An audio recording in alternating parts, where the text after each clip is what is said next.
ఇది కూడా పోలీసులతో ముడిపడింది కాబట్టి చెప్తున్నాను నేను. సార్ అగనంపూడి రైతుల షాకు, సిపిఎం తీవ్ర హెచ్చరికలు. అంటే పీపీపీ నిన్న చంద్రబాబు నాయుడు మనం మాట్లాడాం కదా, ఆయన శ్వేతపత్రం అని ఇచ్చారు. శ్వేతపత్రంలో ఆయన చాలా బల్లగుద్ది చెప్పింది ఏంటంటే పీపీపీ మోడల్ చాలా అద్భుతంగా పనిచేసింది, పీపీపీనే ఆంధ్రప్రదేశ్ను రక్షిస్తుంది, 11 లక్షల కోట్ల పెట్టుబడులకు రంగం సిద్ధమైంది, ఇవన్నీ చెప్పారు ఆయన.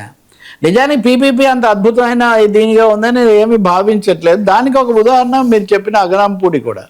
అగనంపూడి అన్నది విశాఖ ఉక్కు ఫ్యాక్టరీ కూడా బహుశా సమీపంలోనే ఉంటుంది కదా. అవును, చాలా విలువైనటువంటి భూములు. ఇవన్నీ ఆ స్టోరీ వచ్చాక మనమే చర్చించాము.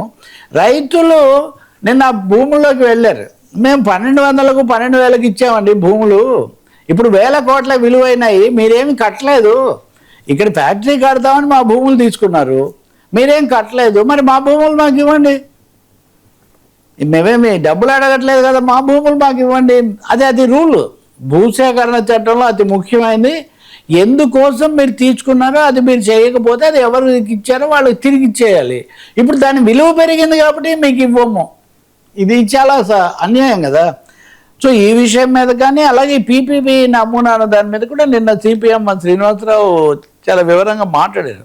ఒకటి, ఈ పీపీపీ నమూనాను చంద్రబాబు నాయుడు ఇప్పటికి కూడా దాన్నే నమ్ముకొని దాన్ని మీదే ఆధారపడి ముందుకు పోవాలంటే ఇది అవాస్తవికమైంది. చాలా చోట్ల సమాజ ఆస్తులు, ప్రజల వనరులు ప్రైవేట్ పరమైపోతున్నాయి, జరగాల్సిన ప్రయోజనాలేమో జరగడం లేదు, వాగ్దానాల అమల్లో సమస్యలు పరిష్కరించడంలో కూడా చాలా వైఫల్యం ఉంది. వాటి గురించి ఆలోచించే బదులు ఈజ్ ఆఫ్ డూయింగ్ పీపీపీ ఆ మంత్ర జపం చేస్తే మటుకు ఉపయోగం లేదు.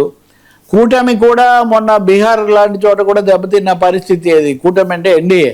బట్ దీని నుంచి కూడా తెలుసుకోవాల్సిన అవసరం ఉంటుంది. కొద్దిగా ఈ ఏకపక్ష పీపీపీ నుంచి మారాలి అని ఆ పార్టీ గట్టిగా చెప్తుంది. లేకపోతే ఇక్కడ కూడా బొద్దింకల ఉద్యమాలు రావచ్చు,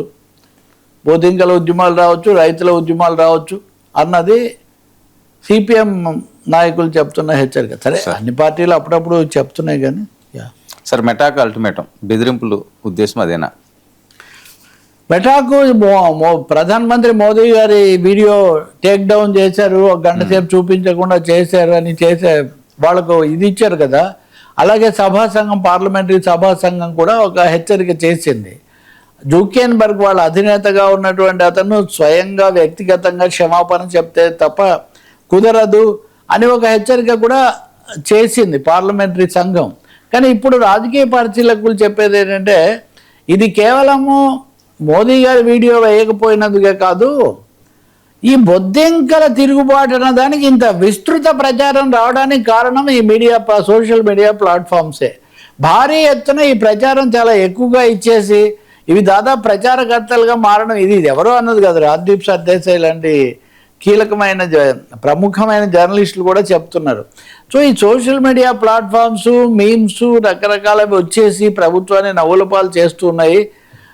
ఇప్పుడు దీనివల్ల ఈ సమస్య వస్తుంది కాబట్టి మెటాకి ఒక అల్టిమేటం ఇస్తున్నారు, ఒక విధంగా బెదిరిస్తున్నారు. ప్రభుత్వం ఒత్తిడి చేస్తూ ఉంది. మీరే కనుక ఇలాగే చేస్తే, ఆందోళనలు నిరసనలకు కనుక శృతి మించిన ప్రచారం మెరిస్తే మటుకు మేము సహించే